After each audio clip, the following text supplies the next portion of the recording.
Subscribe कीजिए हमारे channel Sonipat 24 को। सबसे पहले लेटेस्ट खबरें देखने के लिए बेल आइकन को दबाइए। हिमाचल प्रदेश के रहने वाले एक युवा लेखक तेनजिन ने दिल्ली तक पैदल मार्च शुरू किया।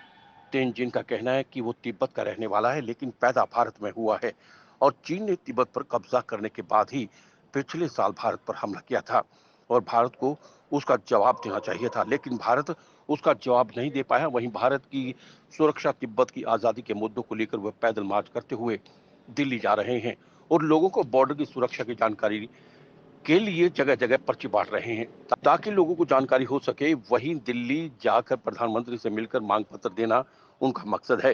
हिमाचल से दिल्ली तक पैदल यात्रा कर रहे युवा लेखक तेनजिन ने कहा कि फिलहाल वो हिमाचल धर्मशाला में रहता है और हिमाचल से दिल्ली पैदल जा रहा है। आज 24वां दिन हो गया है। तेनजिन का कहना है कि तिब्बत पर कब्जा करने के बाद चीन ने भारत पर पिछले साल हमला किया था। वहीं भारत को जवाब देना चाहिए था, लेकिन भारत ने जवाब नहीं दिया। वो तिब्बत की आजादी, भारत की सुरक्षा के मुद्दे को लेकर पैदल मार्च कर रहा है। वहीं रास्ते में लोगों को पर्चे भी बांट रहा है, क्योंकि तिब्बत के बारे भारत में जानकारी बहुत कम है। उसका मकसद दिल्ली तक पैदल जाना है और वहां प्रधानमंत्री से मिलकर एक मांग पत्र देना है और कहा कि भारत को राजनीतिक मंच पर तिब्बत के मुद्दों को मजबूती से उठाना होगा। उसका मकसद तिब्बत की आजादी और भारत की सुरक्षा है। सोनीपत 24 के लिए रमेश कुमार की रिपोर्ट। हिमाचल से आया हूँ, आगे दिल्ली तक जाना है। आज मेरा 24वां दिन हो गया पैदल मार्च है। जब से चाइना ने भारत के ऊपर ये अटैक किया पिछले साल गलवान घाटी में, और गलवान घाटी में ये जो हत्याकांड हुआ, भारत को किसी तरह से चीन को एक जवाब देना था। और चीन ने तिब्बत को कब्जा करने के बाद भारत के ऊपर ऐसे अटैक किया है। वो पहले 62 में भी किए थे। मैं खुद एक तिब्बती हूँ, मेरा नाम तेनजिन सुंडू है। मैं धर्मशाला में रहता हूँ, हिमाचल में। मैं एक लेखक हूँ, कार्यकर्ता हूँ। लेकिन चीन ने तिब्बत कब्जा करने के बाद हम रेफ्यूजी हैं। हमारा घर, हमारा देश पूरा चीन कब्जा कर लिया है और मैं भारत में पैदा हुआ हूँ।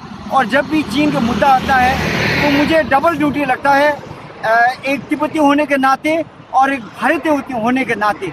लेकिन इस बार जो चीन ने गलवान घाटी में जो किया और पूरी दुनिया विश्व में ये पेंडेमिक के तौर से वो नुकसान किया, चीन को बहुत जवाब देना है। और लेकिन ये जवाब जो है वो मिलिट्री से नहीं होना है, लड़ाई झगड़े से नहीं होना है। इसमें एक राजनीतिक जवाब होना है और वो राजनीतिक जवाब तिब्बत है। आज तक तिब्बत के बारे में भारत में जानकारी बहुत कम है और जब तक भारत तिब्बत की मुद्दा ना उठाएं, जब तक तिब्बत को ना समझे, भारत चीन को जवाब देने के दूर की बात है, चीन को समझ में नहीं पाएंगे। क्योंकि अभी भी भारत में जानकारी बहुत कम है कि चीन ने तिब्बत के ऊपर कब्जा किया, जो कि 25 लाख स्क्वायर किलोमीटर की इतना एरिया है और हिमालय के पार उस तरफ पूरा तिब्बत ही है। तिब्बत कब्जा करने के बाद अब भारत के ऊपर दबाव डाल रहे हैं और इसीलिए तिब्बत की आज़ादी, भारत की सुरक्षा, यही मुद्दे लेके मैं पैदल मार्च जा रहा हूँ। और जहाँ भी जाता हूँ मैं लोगों को ऐसा पर्चा देता हूँ, हिंदी में और इंग्लिश में, और मीडिया में बात करता हूँ और भारत में ये जागरूकता करने की कोशिश करता हूँ कि तिब्बत की आज़ादी और भारत की सुरक्षा हम सब के लिए एक है। हमारा भविष्य भी यही है और चीन हमारा दुश्मन है और वो पहचाने तो तभी हम चीन को जवाब दे सकते हैं।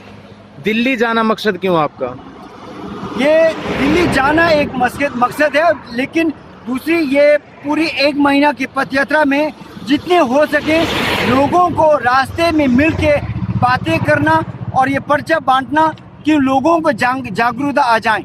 क्योंकि इसके बारे में जागरूकता और उसके बारे जानकारी जो है भारत के कोई भी टेक्स्ट बुक्स में नहीं है और मीडिया भी इसके बारे में नहीं बताता है। तो इसीलिए मैं लोगों को सामने जाके बात रखने की कोशिश करता हूँ और दिल्ली पहुँचने के बाद मैं प्रधानमंत्री की ऑफिस जाके ये मेरा एक पिटिशन है उनके सामने रखने की कोशिश करता हूँ।